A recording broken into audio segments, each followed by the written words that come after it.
বাংলাদেশ বনাম West Indies প্রথম টি-20 match. কে জিতবে? ম্যাচের আগেই ফলাফল ফাঁস করল জ্যোতিষী বিড়াল। দর্শক, বিস্তারিত জানুন সম্পূর্ণ ভিডিওতে। অবশেষে সেই অপেক্ষার প্রহর শেষ। টি-20 ক্রিকেটের আসল উত্তাপ নিয়ে আবারও মাঠে নামছে বাংলাদেশ। প্রতিপক্ষ টি-20 ক্রিকেটের দানব, দুবারের বিশ্ব চ্যাম্পিয়ন ওয়েস্ট ইন্ডিজ। একদিকে টাইগারদের স্পিন ভেলকি আর ঘরের মাঠের গর্জন, অন্যদিকে ক্যারিবীয় পাওয়ার হিটিং।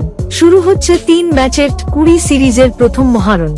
সোমবার 27শে অক্টোবর ঠিক সন্ধ্যা 6টায় বীরশ্রেষ্ঠ শহীদ flight lieutenant Motiur Rahman cricket স্টেডিয়ামের সবুজ গালিচায় গড়াবে সিরিজের প্রথম বল। ঘরের মাঠে বাঘেদের গর্জন কি থামাতে পারবে ক্যারিবিয়ানরা? সাইফের ক্লাসিক ড্রাইভ, রিশাদ হোসেনের ঘূর্ণি আর তাসকিন আহমেদের গতির ঝড়। প্রথম ম্যাচ জিতে সিরিজে এগিয়ে যাওয়ার এই সুবর্ণ সুযোগ হাতছাড়া করতে চাইবে না বাংলাদেশ।